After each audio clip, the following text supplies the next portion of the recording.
Hello, everybody, and welcome to another edition of a lovely little show that we like to call The Family Guys. My name is Toogie, joined by the one and only Sin for the win. And Sin, before we get into our discussions today of Season 1, Episode 4 of Family Guy, Mind Over Murder, I need to ask, how are you? I'm doing pretty good. A little sad, just had to take my girlfriend to the airport today and back to her homeland of Finland. But all good because I'll be there in about a little over a month, and I'll be staying there 3 months. So Now, we've talked about this off air a lot because of, the fact that, like, okay, we have a hockey podcast as well. And, just in terms of, like, oh, if we wanted to play games or whatever, you have figured out, like, how you're going to be able to record and do stuff while you're over there, I presume. Yeah.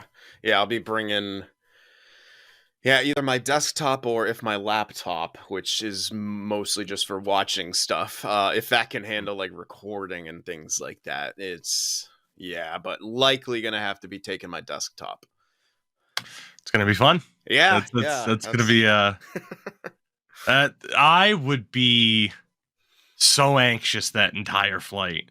Yeah, well, that's my plan. Is to, like, I'm gonna have to. My laptop's gonna be like in its original packaging with, like, the styrofoam and shit, and I'm gonna probably take it as a carry-on because I don't trust that, like, being handled by people other than myself. Exactly. Like, I was thinking that too. Because especially, like, over a year ago, when my wife got to go with us for the first time to go over there, we had the joking but not joking conversation about, okay, what would it be like to move to a different continent? Yeah. And that was one of those things where it's like, okay, what do you sell over here and then just repurchase once you're over there? And then, for me, I was just like, oh God, I'd have to trust somebody with a multi-$1,000 computer rig. And you see the horror stories. I see horror stories all the time of people having items damaged. And anyway, I'm sure it'll be fine. No anxiousness for you. Yeah. The moving itself process, whenever the application for residency gets approved, that's going to be a thing in and of itself. But luckily, I don't have to take a bed, which is going to be fantastic. I don't have to take my desk, which is also fantastic. Like, it's just, but it's all, like, my prized possession, all my tech stuff, clothes, whatever. But yeah, all my Warhammer stuff too. That's the thing. That's another thing that worries me. Understand.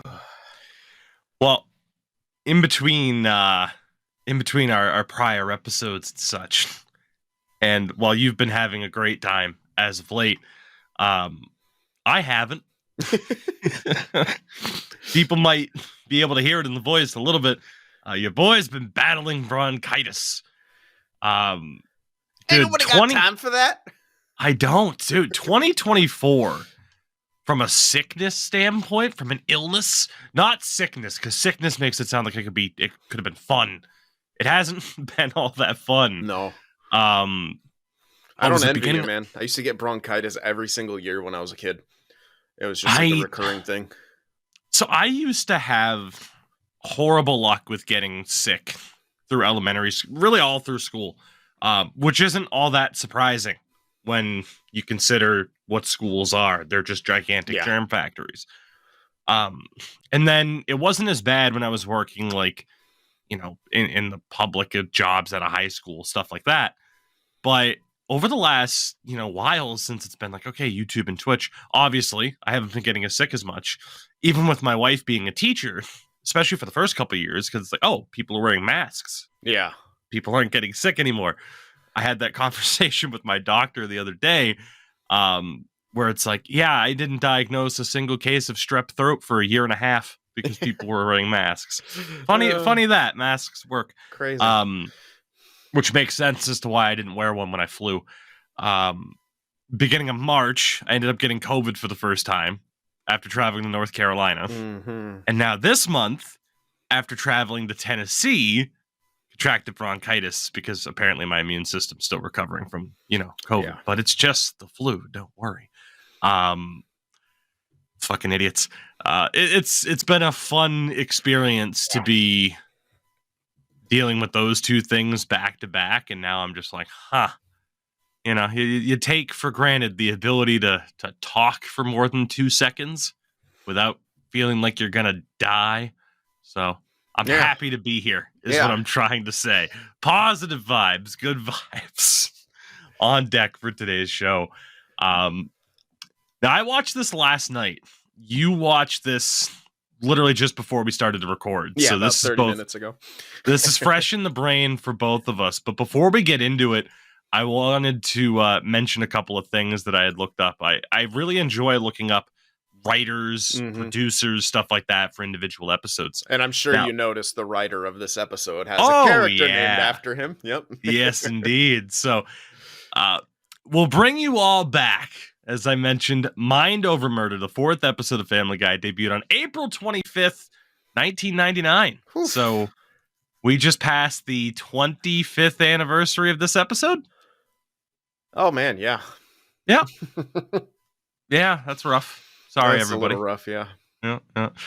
This episode was written by the duo of Garrett Donovan and Neil Goldman, who, yes, is the namesake of the future character. These two wrote a total of 4 episodes for Family Guy, but they went on to be involved in 2 other very notable shows, including being writers and executive producers for Scrubs, which I have never seen an episode of. At least a full episode. Yeah, no, me neither.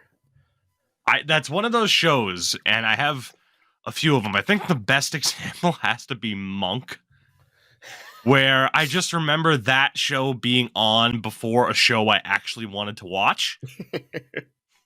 But then I gave that show a chance, and I'm like, oh, this is hilarious.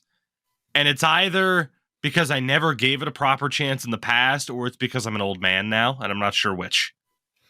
So maybe my Scrubs mom was is on that list. Really into Monk. I remember she watched that. She had all the seasons, which I have, of course, inherited as I somehow I got stuck with all the fucking DVD box sets when my sister and I were dividing up her worldly possessions. So yeah, they're just in a huge box underneath my Warhammer table. But yeah, I mean, it seemed like a good show. I watched bits and pieces here and there, but yeah, I never got into Monk either. And Scrubs was something that, I don't know, like, it looks fine, it looks funny, it was just, I never just got into it. You know, there's only so much TV I can watch.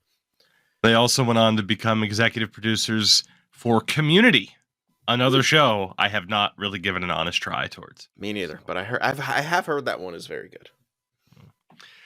The episode was directed by a man named Roy Allen Smith, which, you know, if you have a name like Roy Allen Smith, yeah, you go by the full name. You're not just Roy Smith, right?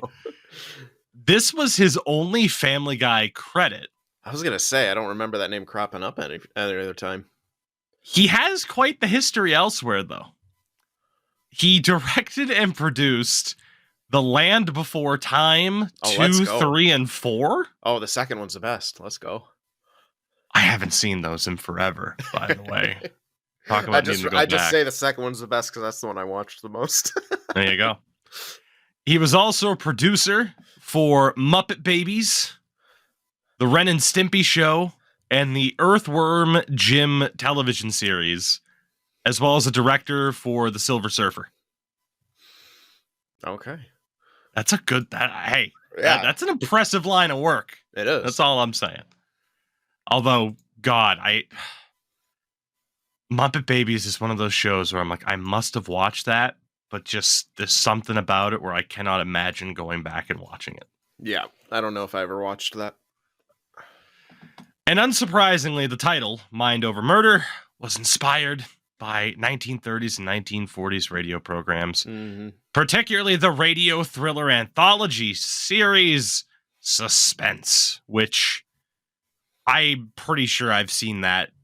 That obviously, like, genre and time period was influential towards stuff like Twilight Zone, and obviously, you know, the influence that spins off after that. So, no real surprise. Yeah, and Seth MacFarlane was obviously a huge, just in in every single way a media nerd, and that'll crop up with some jokes later on. And I guess I'll wait to give all the inside info when those jokes pop up, so it makes a hell of a lot more sense. But yeah, it's yeah, quite quite a funny story, and a little bit of a can relate to moments in that. And I think it's coming up in not too long. But then again, all these early seasons for me and Family Guy can often tend to like blend together the same way we thought in that first episode. All the jokes in that one we remembered from like possible different episodes, just because the jokes per minute, as you said, in that pilot episode were just so dense. I didn't even remember half of them being in that episode. This was another episode for me where there were certain jokes where I'm like, Jesus, it was that early. But we'll get to those when we cross them. But the episode itself opens with the Lincoln assassination in the form of a Mentos commercial. Mentos, you got to watch out for the copyright. Yeah. Yeah. Change one letter and you're fine. Which everyone hates and deems ineffective in making them want to mint, except for Peter, who has been brainwashed into wanting to kill Lincoln. Fantastic. We kind of talked about it. What was it? Episode 2 that wasn't quite as strong as the first in terms of how it opened. I think it was a joke of like Stewie, like, oh, I'm already reading at a second grade level or something like that. Shooting at it. Yeah. Like that didn't quite hit as well. This was good. This was good. Like this one, yeah. It's been a little bit of time in between us recording episode 3 and episode 4, and a strong joke at the start of an episode kind of gets you right back into the mindset. Especially one with the long payoff like that, and then that takes a turn that you clearly aren't expecting whatsoever. That's just like the classic Family Guy formula, essentially, right there. Like they sometimes will draw things out much longer with topical references, and then they just take you in a completely different, ridiculous direction. Once again, showing how stupid Peter is. Of course. The episode really opens up, though, with Lois daydreaming about performing, as she is interrupted by Stewie, who is teething, and he has a tremendous line. As Lois mentions to him that teething is a normal part of a baby's life. So he responds, all right, I order you to kill me at once. Which I didn't remember at all. And it got me even better than it just got me now. Yeah, like that, it's classic. And I love the follow-up, the shake me like a British nanny. It's just... Yeah. Now... do you know what that is in reference to specifically? I'm sure you could piece together what it is in reference to. No. I was gonna look that up, but I figured since you were writing the script this time, like you'll have the answer for me. I sure do. It refers to a February 1997 case that took place in Newton, Massachusetts, where an 18-year-old was charged with murder, but ultimately convicted of involuntary manslaughter of an 8-month-old. Oh God. Okay. So skip ahead 30 seconds if you don't like particularly rough details, because it's rough. The baby had died from a fractured skull and subdural hematoma, and had a previously unnoticed fractured wrist. Although initially found guilty of second-degree murder, the judge reduced this person's conviction to involuntary manslaughter during a post-conviction hearing, leading to her release after serving just 279 days. Well, that's... wow. Yeah. That's... okay. Yeah. Yeah, that was my response too. Year. Yeah. God damn. Yeah. She must have been hot. Okay, hold on. Hot and white and in the 90s. Well, now I have to know. I mean, obviously, dude, like where in Massachusetts? Was it in like one of the more upscale places? Was she hired by some husband wanting to live out a pornographic fantasy? He's like, I don't care if she's good with kids, she's hot. That's just where my mind went. So Newton is, it's less than 10 miles outside of Boston. Like, straight up suburb. North Shore, though? God, I forget the geographics of Newton, to be honest. I try not to think about Newton. You know, yeah, it wasn't, yeah, you know, Lace cutting.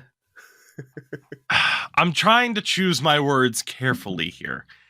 To your speculation of was it because she may have been deemed as attractive? Perhaps. Give me a rating, Dookie. You have the... I'm just kidding. Sorry. I'm going to say perhaps. Right around the hot scale. You got to get a pre-mugshot photo, though. I'm sorry. Oh, God. So anyway, she shook a baby, and yeah. Was she hot, though? Jesus. That's America. I'm going to hell, yeah. That's our judge or our judicial system in a nutshell. Let's be honest. We cut to Peter, Brian, Cleveland, and Quagmire fishing and drinking heavily as Cleveland recalls a joke Peter told at a bar. As he says, a Jewish guy looks over his shoulder, sees a bunch of Jewish guys, and a Chinese guy looks over the other shoulder, sees a bunch of Chinese guys walk into a bar. Nobody takes offense. But Peter fails to notice the naked priest at the other side of the table, who isn't offended by being brought up either. That immediately made me think of like, okay, how well known were the stories, the rumors that I had about, about the sexual abuse within the Catholic Church. Granted, this was pre-2002, when the Boston Globe launched the major story that, literally led to films like Spotlight and stuff like that. But it was kind of an open secret all the way before that. Years before, like Sinead O'Connor ripped up the picture of the Pope on Saturday Night Live. Yep. So, it was known, but in terms of like everyone owes an apology. Yeah, she never really got it either before she passed. Nope. So that was fun. Yeah, remember when I said it was going to be a fun episode? Yeah, right. Positive We'll just get all the depressing shit out of the way. The Lincoln assassination, shaken babies, and Catholic Church. Peter returns home with Brian as Lois finishes slaving away over the house. I like Brian's line of, I'll be in your bed, no calls. You mentioned it in a prior review, just how they continue to toe the line between how human Brian is versus just he's a dog. Mm-hmm. And they'd continue to play with that, up to this day, I would say. I also we didn't mention it, but when Peter can't remember Brian's name on the boat, when he's like saying how good his friends are, I don't know why. That's such a little thing that just tickles me. As Peter muddies up the house and drops a fish on the living room table for Lois to gut, scale, behead, and fully prepare. And cook it, yeah. But he took care of dinner. Yes. Peter explains that he cannot possibly help Lois cook, as he recalls being bad at doing laundry, in which Peter enters the washing machine, where noted goat bastard Mr. Tumnus has stolen his sock. So many Lion Witch in the Wardrobe references from this show over the years. This is one of the first lines of this episode where him calling Mr. Tumnus goat bastard has stuck with me over the years. Whenever I see that character, it's always you goat bastard. Oh my god. And also the voice clearly of Mr. Tumnus, Seth MacFarlane, obviously very, very close to a Stewie / I don't know what else, but yeah. I don't know how many spins he can put on a British accent, Yeah. Peter recalls being bad at changing Stewie, who peas in his face, which, you know. They put paprika on him, man. But also, why is paprika next to the talcum? Oh my god. As Peter fights bringing Chris to soccer practice, he finally gives in with, I spoil you. Which is another line that I'll still use all the time. This is a good one for that. Yo, absolutely. This is like the main episode where you're like, how the hell is Lois with this person? How did that even happen? And how does she stay? Yes. Peter finally brings Chris to soccer practice where he sees Quagmire in the stands with beer, preying on soccer moms. And Peter, unsurprisingly, elects to stay rather than going home. Back at home, Stewie comes up with the novel idea of a time machine to skip over the teething process. More on that throughout this entire episode, of course. Back at soccer practice, Peter yells, "Go, Chris, Daddy loves you," in a platonic way. I'm married. Oh my god. I just want to point out also that like every single kind of B story so far is like Stewie oriented. It's always him doing some, maniacal evil baby genius type thing.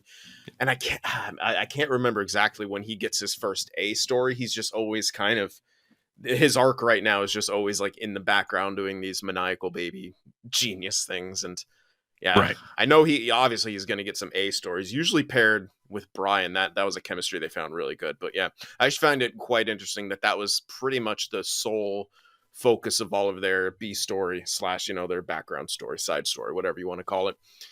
Yeah, between like the ray gun, the weather control device. Yeah. Well, it was a great formula, though. Yes. Chris catches the ball, leading to, a penalty for the other team and leading to a fellow father, in air quotes, to berate Chris. Peter demands an apology, to which he doesn't get one, and gets the beer slapped out of his hand. Peter slugs the man, air quotes, discovering that he hit a woman, who then gives birth on the spot. I also you hit my mom. You mean your father? Yes. He just still, at first he's like, he doesn't get it, and then he's just in complete denial over what he did. But don't worry, he makes up for it by sending a Jack-in-the-Box to the hospital for the baby that then knocks out the mother again. Oh, it's so stupid. I love it. I looked up who played the woman, by the way, and it was an actor by the name of Alex Rocco, who was most well known for playing Mo Green in The Godfather. Holy crap! That was him? Yeah. What a voice actor. He sounds nothing like that in The Godfather. I would know. I didn't watch it. I didn't care for it. It insists upon itself. I knew you were going to go there. I get to the big scene while the guy's sitting in the chairs. Oh, yeah, one of the best scenes in the movie.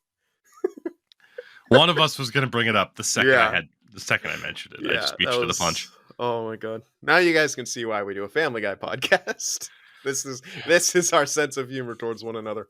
These are our references. Two giant nerds. Yep. Let's be honest. Peter recalls the other times that he broke the law by loitering, peeing in the pool, and sneaking into Wimbledon. With the same gag of his eyes. I don't know how you can make eyes going back and forth turn out funny. But yeah, apparently watching a tennis match is how you do that. They had that good mix of the simplicity of some jokes and then obviously dipping into massive absurdity for others. Yes, yeah. We find out that Peter's on house arrest as they integrate Pong into him being on house arrest as he's being monitored. Excuse me, running back and forth across his living room. The bronchitis. It's fighting. Yeah, just the sheer amount of old callbacks. Especially, I mean, I I reference my childhood pretty constantly too, and like the fact that you're able to have an artistic medium, as obviously Seth MacFarlane did, to be able to put those things in. And the fact, well, I don't know how many people, especially if you're a younger fan of this show, let's say you were born in the 2000s, I doubt you've ever played Pong. I was lucky enough to be able to play it on like an old PC laptop at one point. But it's, you know, it's obviously an incredibly old game. Yeah, there was God, this was a couple years ago now at this point, but my dad had a friend of his give him like an original like Atari Pong setup. Wow. So we got to play that on an old CRT, and That's amazing. fun. Yes. Very fun. So Peter's on house arrest. Lois, though, is excited to have him home. Peter, though, is already bored out of his mind. He's even tired of television, including Homicide on Sesame Street. This is one of my all-time favorite bits and lines. So you get, now this is a spoof of Homicide, Life on the Street, where Bert is a struggling alcoholic detective who verbally abuses Ernie. Which, honestly, yeah, it's one of my favorite lines of the show of all time when he's like, I wish you wouldn't eat cookies in the damn bed. And Ernie is, Bert, you're shouting again, Bert. It's just, it fucking gets me every single time. I had to do another deep dive. And first and foremost, I completely agree with you. I love that. But I had to look up Homicide, Life on the Street as well, because I had never heard of the show, but it ran from January of 1993 to May of 1999 on NBC. Oh, wow. It covered a fictionalized version of Baltimore's police department homicide unit, starring Daniel Baldwin and Richard Belzer. Sorry. Go ahead. You mentioned a Baldwin, and I thought of another Family Guy reference when Alec Baldwin is feeding all of his brothers from his many nipples, apparently. Up, Steven. You're the weakest. Holy shit. Daniel Baldwin, of course. God, where it's time for everyone's favorite segment, Rank the Baldwin Brothers. It's not, though. Alec Baldwin, simply because he was in The Departed. He's just at the top. Yeah, I mean, just by default, he's at the top anyway. Yeah. I don't even think I've seen any of the others in anything.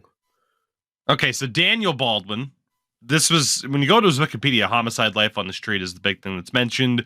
Mulholland Falls from 96. A couple of other things, but nothing too crazy. Yeah. Stephen Baldwin, who you mentioned, the Usual Suspects, but he was also in Biodome and The Flintstones, Viva Rock Vegas. Biodome with Pauly Shore? Yes, Biodome? sir. Oh my god. Well, I saw that once. Yeah. Like any Pauly Shore movie. Yes. That's it. That's once enough. at best. That's enough, John Mayer. For me, it's Billy Baldwin in second. Alec Baldwin has to be the number one, but for me, it's Billy Baldwin in second, solely because of the greatest film of all time, Backdraft. Is that the fire movie? Yes, with him and Kurt Russell. I probably saw that, but I can't remember anything about it. So that was like my favorite movie as like a 4 to 7 year old. That sounds Obviously, like I at didn't least understand. a PG-13 movie, buddy. Why were you watching that? Well, that's the thing, right? Dude, I mean, it was a Ron Howard film. Like, I didn't understand any of the implications of anything. I just liked fire trucks as a kid. So it was perfect. It's because Like, they're that was- solitary killers. Yeah, just, you know, that I had my time as a kid where I'm like, ooh, fireman. I could be a fireman. That didn't happen. But, you know. And as mentioned, the show also starred Richard Belzer, who was on Law and Order for like 23 fucking years. I actually think, if I'm not mistaken, his character transferred over from Homicide: Life on the Street to Law and Order. Oh, weird. Pretty sure. So, shout out to Richard Belzer, who was once... So that's technically the same universe. Interesting. Yeah. I don't know if it's the same universe as our universe, where Richard Belzer, for me, is most famous, not for being on Law and Order SVU, but for being choked out by Hulk Hogan. That was a thing that happened. Good God. An excerpt here. On March 27, 1985, 4 days before the very first WrestleMania, Richard Belzer repeatedly requested on his TV talk show Hot Properties that professional wrestler Hulk Hogan demonstrate a wrestling move. Hogan applied a front face lock, which caused Belzer to pass out, and he hit the back of his head on the floor when released.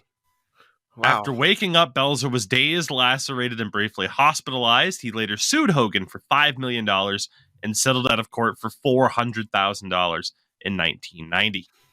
He fucking, like, that's the thing of literally asking for it. Yeah. I mean, granted, Hulk Hogan, like, you don't just let someone go after putting them in a face lock, right? Like, in case they pass out or get dazed, you should probably help them down. But hey, Hulk Hogan's never been one to do the right thing all the time. 1985 too, like, wrestling was still very, like, a lot of people knew, but it was still very much presented as absolutely not. We are very much a serious sport. So, when you have someone like Richard Belzer being like, that's hey, crazy, because the 80s to me sounds like it looked like the most ridiculous era of wrestling ever. I don't know how they were being like, yeah, it's real, fool. You got just some of the characters and the outlandishness of that. And they were in the middle of the transition between, straightforward trunks, boots, whatever, couple characters here and there, to the over the top. Okay, yeah, maybe I'm here's Hulk Hogan as the big character, and so they were in that transition period. Last thing about that, Belzer refers to the settlement in his 1997 HBO stand-up special, revealing it helped him pay for a home that he called Shea Hogan, or the Hulk Hogan estate. So, okay. At least he had a good sense of humor about it, I suppose. Yeah. All of that to say, there was one other actor who was very notable for his role on Homicide: Life on the Street. It was known as Andre Braugher's breakthrough role. Which, unfortunately, most people know him nowadays for Brooklyn Nine-Nine. And of course, having just passed away this past December. But that was the big breakthrough moment for him, was on that show as well. So from me not knowing a damn thing about Homicide: Life on the Street to, doing a deep dive and learning a little bit. I always find it interesting kind of what shows were going on in the 80s or 90s. And it's like, oh yeah, it was kind of the breakout for that particular actor and so on and so forth. So might be worth checking out. Don't forget the show is also brought to you by the letter E. Peter says Lois is lucky that all of the things she likes doing are here in the house already, like cooking and cleaning, before, Brian tries to shut him up to save him from himself. Lois tries to explain that she does these things because she loves her family, as Peter continues to dig himself a hole. As Peter ponders, I wonder what the guys are doing, it cuts to Quagmire and Cleveland at the community pool.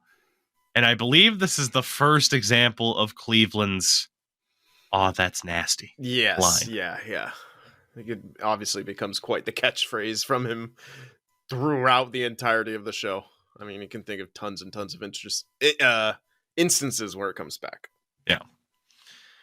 Peter heads to the family basement where he's spooked by a spider and a spider dog, eventually falling down the stairs and then seeing the ghost of the Pawtucket Patriot, who Peter thinks is coming on to him. Yes. Now I gotta ask you, I don't really know as much about the East Coast as I would like to, besides like history and the Revolutionary War and shit, and that's kind of Mhm. useful. What is Pawtucket?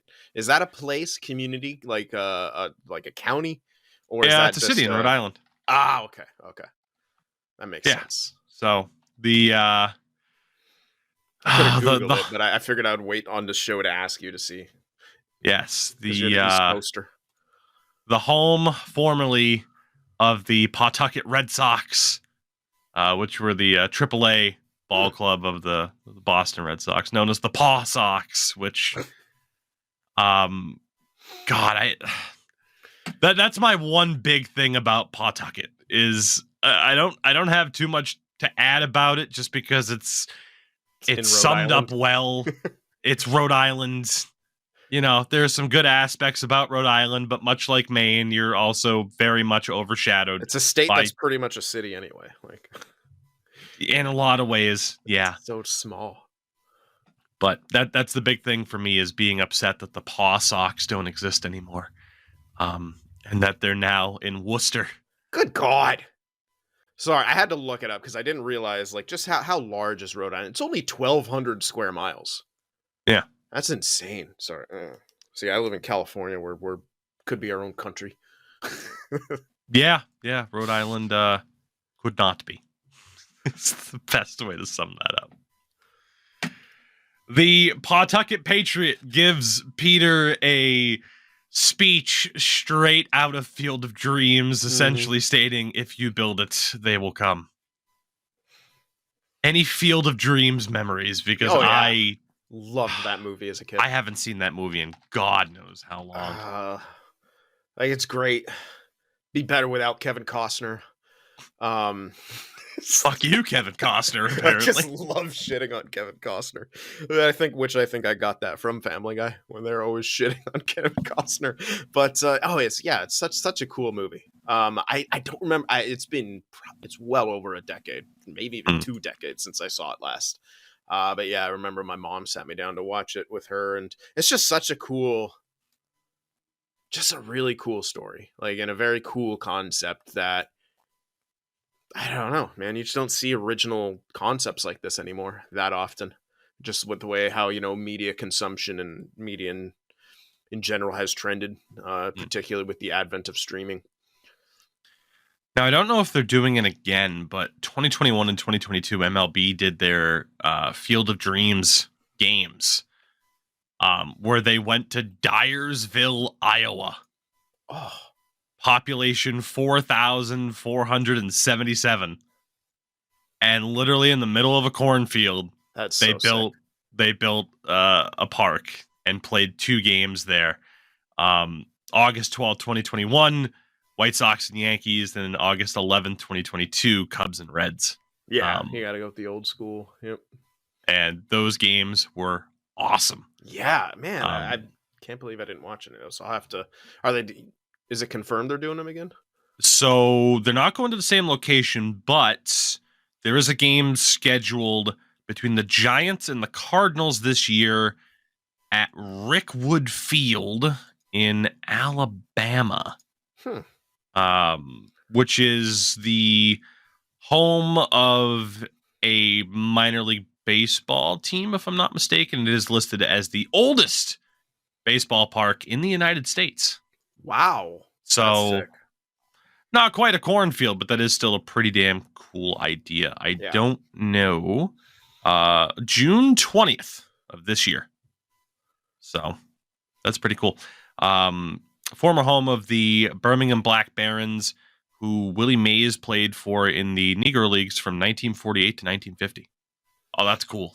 That's awesome. Cool. There's a lot of history tied to that stadium. That's sick. What is it? I don't know how current AAA. It's Birmingham something. I know it. I just haven't played the show in a while. At least I thought it was. Birmingham Barons. That's right. Yeah. Yes, who are affiliated with the White Sox. So there you go. Works out well. Anyway, tangents. I mean, they're fans of Family Guy. I don't think they would mind us going, doing cutaway tangents. It's very on brand, isn't it? Yeah, absolutely. We cut to Lois preparing a dinner while Peter decrees the bar downstairs, ye old pub. Of course, old and pub both having E's at the end, and he paints over the E in old. Which So, is the only correct one. yes. Typical fucking Peter. Oh. Lois waits for hours before discovering Peter in the bar. Peter's happy. He's just like Tim Allen. He builds stuff and has a criminal record as Tim Allen snorts into a screen wipe to the next scene. Oh, that's what that is? Oh, yeah. I thought he was holding a cigar, and he... I viewed that as a straw. Oh, shit.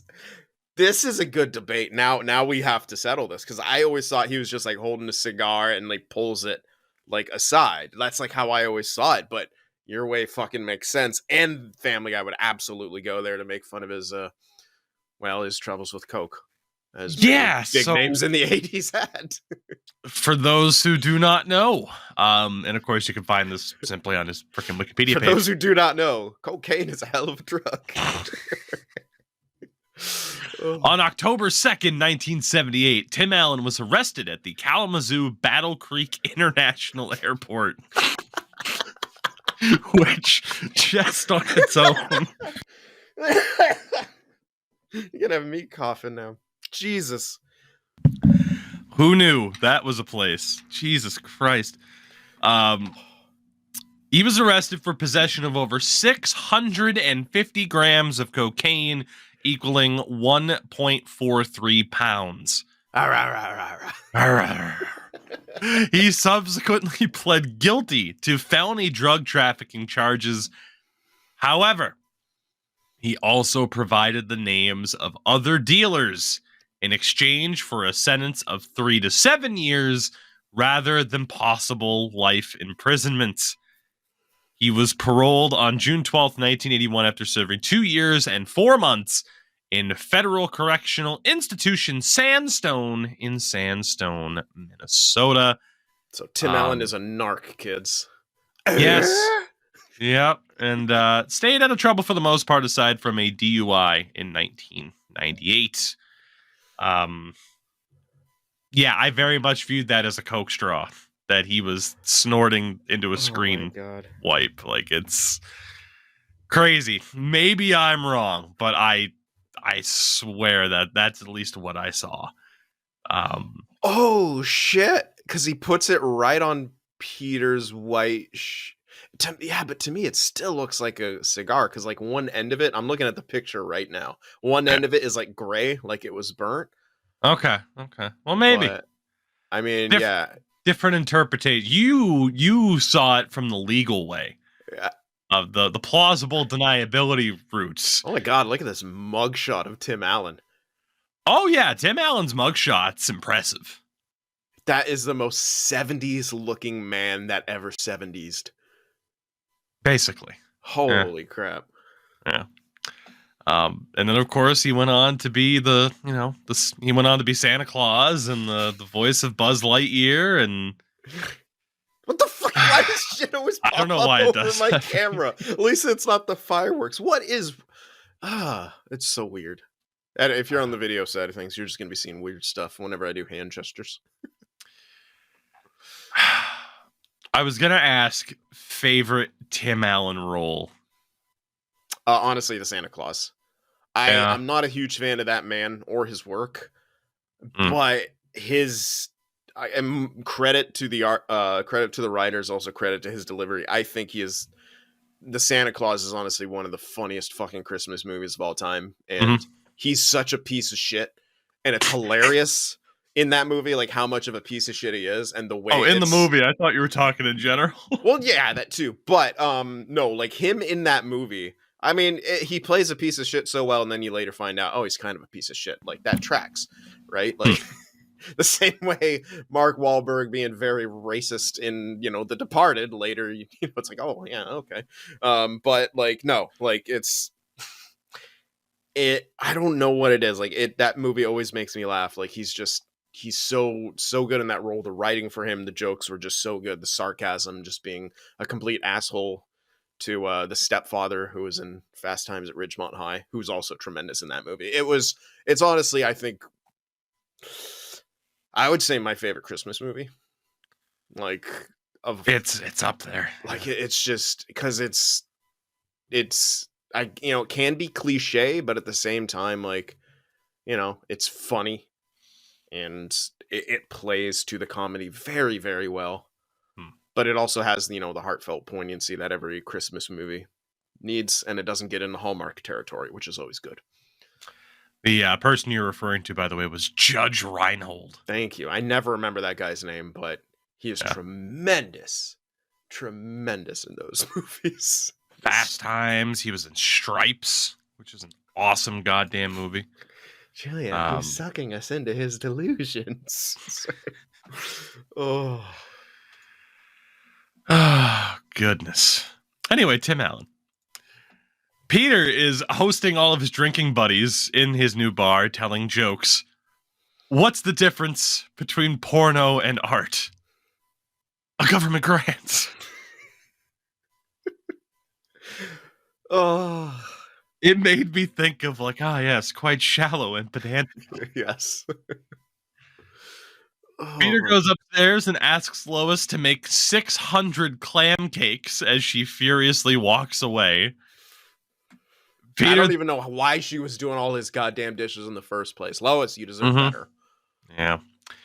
Peter then gives Stewie some whiskey for a toothache, as Peter recalls his mother doing the same, as it cuts away to her throwing a glass at young Peter. Oh, I thought it was a whole bottle, but yeah. Same thing, just chucking it. Oh my god. Lois takes a bath as she daydreams over her profession, or desired profession, and Peter being a loving husband, as she gets interrupted by some dude peeing.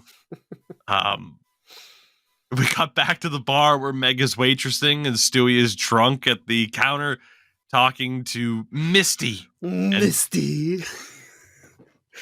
What an excellent moniker. God damn. Oh. He continues to talk about his time-traveling device.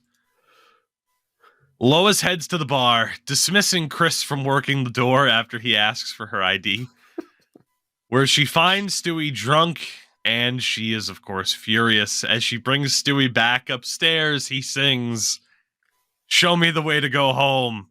Everybody, I'm tired and I want to go to bed." Just the women, which I still quote to this day. Tremendous. Peter has brought Lois's piano down to the bar for the, buffet, but lies that he wants Lois to perform. As he states to everyone in the bar, pretend you like it no matter how bad it stinks. Lois crushes it, although awkwardly, this was the first time, in one of these first episodes, I noticed that the animation was kind of rough. The line work in particular was just really off. Yeah, there's some times where I think they drew it a certain way, and then sometimes they'll zoom in on it, and so therefore the lines kind of get thicker and less sharp. And I think that was one of those occasions. Yeah. But yeah, special shout out for a long time. I actually thought that was someone else doing the singing for Lois, because she did sound slightly different, but it is actually Alex Borstein, who has clearly a tremendous voice. And the only reason she doesn't sound totally like Lois is because, well, it's quite hard to always sing in a character voice, but she hits a lot of the notes to evoke Lois anyway. And I think that's, good. But yeah, for such a long time, for some reason, I didn't think Alex Borstein was much of a singer, but that is indeed her. And goddamn, she's got some pipes. The men are all ogling Lois, leading to Peter getting jealous. The next day, though, Lois is overjoyed at having been able to perform while Stewie is hungover. Lois ponders if his gums are sore, leading to another tremendous quote that I still use to this day, with Stewie going, "Are you a detective?" Which I have used that as a sassy response, when we've been playing games on Twitch with friends. Mm-hmm. And Endo, in particular, has been on the receiving end of that on numerous occasions. Peter tries to convince Lois not to perform, thinking that no one wants to hear it. as it cuts away to her performing at a packed bar downstairs. Joe, or not Joe, excuse me, it was Cleveland. We'll get to Joe soon. It was Cleveland admiring Lois's performance. Quagmire states, "Now that's a woman." That's a house. That's a fish. That's a bee. For some Another reason, quote. he's got flashcards. God damn it. Just another freaking quote. It's these early episodes, like we have stated before, have made such an impression that has still lasted 25 years later. A guy walks up to the bar and states, "Now she's a smoking little pistol, isn't she?" To which Peter asks if he's a woman and then slugs him when he says no, which is obviously a great little just call back to what had happened earlier in the episode. Just Let's so be you honest, don't forget. who wouldn't slug that guy? He was animated as like the typical late 90s douchebag. Long ponytail and those weird rectangular dick bag glasses. I completely agree. Peter's house arrest ends as he joins Lois at the supermarket as a man compliments Lois on her melons and Hooters, ultimately getting away with it because of what Lois is holding, only to then state, "Your wife's hot," and then he sprints away. Peter doesn't want Lois to continue performing, flashing back to when he didn't marry Leslie Uggams because she wasn't Lola Falana. I had no idea who either those people are. Hell they were referring to here, so I did more research. They got her to actually voice herself too, which is impressive. Yes, because they're essentially saying you're unrecognizable, which isn't true, as Leslie Uggams, who has since mentioned, did voice herself in this cutaway. She's an actress most known for her appearance on the TV series Roots, where she earned a Golden Globe and Emmy nominations. She had great success on Broadway as well, but even more recently, she was in the Deadpool films as Blind Al. Oh, yeah. And even today, at 80 years old, she is involved in successful series, appearing on Amazon's new Fallout series as Betty Pearson. So, not bad for someone who 25 years ago was at the butt end of this joke. I mean, that's tremendous. And I had to look up Lola Falana as well. A Tony-nominated actress, dancer, singer. She appeared on numerous late-night programs in the 70s. With help, I took this from the Wikipedia side of things, though, but with help from Sammy Davis Jr., who, by the way, she had an affair with. So, there might have been a reason for the help. Who's to say? She brought her act to Las Vegas, where she became a top draw. By the late 1970s, Falana was considered the queen of Las Vegas. She played to sold-out crowds at the Sands, the Riviera, MGM Grand Hotels. And finally, the Aladdin offered her $100,000 a week to perform. At the time, Falana was the highest-paid female performer in Las Vegas. When was that? $100,000 a week? Late 70s. Jesus Christ. That's getting like $1 million a week right now. Has to be with inflation. I was going to say, let's see. The inflation calculator. Do you have an official guess? All right. When was it again? What year? Let's go with 1978 as a random option. As late 70s. We'll go with 1978. And it's $100,000. We'll say in March of 1978, how much is that in today's money, do you think? Man, that was right before the Reagan presidency, so that inflation's about to get out of control. So 100,000, how much do I think that it is in today's money? 78. Honestly, I'm going to say 1.125 million. Not that crazy. Fuck. Yeah. 492,000. That's it. I mean, to be fair, that's still a 400% fucking increase, but yeah, I was gonna say, right? It's like, oh, really? That's it? But yeah, then you think about the math behind it. Yeah. I did get a little crazy. Yeah, I did also just go fucking grocery shopping, and so I'm a little pissed. Yeah, that'll skew your opinion on finances. That's for sure. I can relate to that. I think we all can. We cut back to Peter at the supermarket, who runs into the woman that he punched and all of the town wives, including the first appearance in this episode here of Cleveland's wife, Loretta. Loretta. And they are all pissed at Lois for taking their husband's attention. Lois, spitefully, that night at the bar, sings towards Peter as Stewie loses his blueprints, as Lois shows it off to the crowd as they dissect his plans for a time machine. Stewie tries to cover up that it's not a time machine by stating it's a pheasant, which... Who draws a pheasant? Well, to be fair, my grandpa used to take me out pheasant hunting when I was a kid. And fun story, there's an old family video of him picking up one of the dead pheasants, and I was like, he was trying to hand it to me, and I was like, I don't want to touch this dead thing. And he just says, it's the funniest fucking thing. He's like, Paul, it's a pheasant. It's dead. This is a man who taught fighter pilots in World War II, and here's his grandson afraid to touch a dead bird. The real greatest generation. Holy shit. Oh, man. If you ever find that.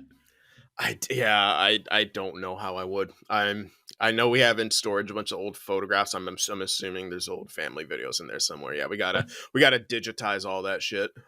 Yeah. Stewie furiously also then states, "You shall rue this day. Go on, start ruing." This was a great episode for long-standing quotes. Oh yeah. Stewie runs upstairs as he tells Lois to burn in hell, to which Lois responds, "Hell has fire," which is a part of the on again, off again in the early episodes of Can They Understand Stewie? Yes, and that it just adds to the confusion. Oh, and I can't wait till they break the fourth wall on that in a very specific episode. The wives then head down to the bar to confront Lois, who monologues about what this means to her, turning them against Peter, who fails to use his hidden bookcase to escape as he gets trapped in it. Quagmire then accidentally sets the bar on fire with a cigarette butt, as Stewie's upstairs coming up with a new plan to rewind time as opposed to fast forwarding. Are you laughing over the same thing I am? Yeah, that he has two random people tied up. Yeah. Like, I'm assuming it almost seems like it's supposed to be a reference to like James Bond and one of the Bond girls tied up together, and he's a Bond villain, but I don't know. I love when the guy's trying to talk to Stewie, and Stewie just goes silence, and the guy's response just, "Oh, yeah, you'll never get away with this. Silence." Peter fails to use a fire extinguisher to put out the fire in the bar and apologizes to Lois, promising to be a better husband. At the same time, Stewie succeeds in reversing time, and we cut back to the living room just before Peter is to bring Chris to soccer practice, as Peter trips over Stewie's device, getting him out of having to bring Chris. Stewie's first two teeth break through and agree to bite the tongue to end the episode. Maybe not like the strongest finish to the episode, right? Like they kind of wrapped everything up really quickly, I thought. But I very, very much enjoyed this episode. Yes. In terms of its quotability and just in general, like it's one of those early episodes. I know a lot of people are kind of iffy on some of the early episodes, but it's not a can't skip. Like I suppose you could if you wanted to, but for me, it's like, no, I can watch this episode and enjoy it. It's not an all-time classic, but it is a solid episode for me. Yes, I do really like this episode, and it's also really, it's like one of the first ones where they really start to bring out the musical side and, emphasizing, and obviously moving forward, there's going to be a ton more musical numbers and episodes that kind of, feature a heck of a lot more music in it. And this was like the birth of it. And it's strange that it's not Seth MacFarlane singing, despite the fact that he is an incredible, incredible vocalist. And we'll obviously get a chance to hear all about that, including, I don't know what season it is, but one of my favorite episodes of all time, where he has a great song as Brian that he sings. I mean, that could be one of many. Yes. Any overall or final thoughts kind of on episode 4 here, Mind Over Murder? No, I think we only got one or two more episodes of the death titles and the old I think that was the last titles. one, actually. Was that the last one? I thought there was 5 in total. Man, maybe there was only 4. What because is the next episode? The next episode, episode 5 of season 1. Is it A Hero Sits Next Door yet? A Hero Sits Next Door. All right. Can't wait to meet Joe. I said we'd hear more from Joe, and indeed we will. My recollection of this episode is that it is fantastic. Yes, I have. Yeah. Those are, yeah, we'll see how fantastic it truly is. Like, because sometimes your mind romanticizes certain things. I'm hoping it holds up. Yes, at the very least. But we will have to wait until next time to get into that particular episode, where hopefully I'll be even more recovered from this bout of bronchitis, and Sin will not be depressed about the price of groceries. LOL, you will be. Don't worry. Yes. Oh, not yeah. changing. Maybe once you're in Europe, that'll change a little bit. Oh, yeah. 100%. Once I'm back in Finland, man, you get €30 for a week's worth. It's amazing. Imagine. Well, we talked about inflation earlier, so here we are. With that, everybody, we will bring this episode to a close. We want to thank you again for joining us here, whether or not you are on the YouTube side. And hey, if you're not already, just search The Family Guys and you'll find us there. And of course, if you're on the YouTube side of things and want to find us on the audio side, we are pretty much available on all of your podcatchers of choice. Do people still use that term? I don't know. Spotify, Apple Podcasts. We're out there. We're easy to find, I would hope. I would think. And hey, I'm sure we have links somewhere on the YouTube side of things as well. So. Yes, in the description for both the YouTube side, it'll bring you to the audio side. For the audio side, it'll bring you to the YouTube side. So quick and easy there. Watch us on all of them all at once. And rate us highly. Do the thumbs up, subscribes, 5 stars. Yeah. Help us get caught by the algorithm a bit. But even if we don't, then hey, I think the two of us are still content to just sit here and talk about nonsense for an hour. So, yes. Anyway, it's a good time. It's a great way to stay in shape. We'll see all of you next week for another edition of The Family Guys.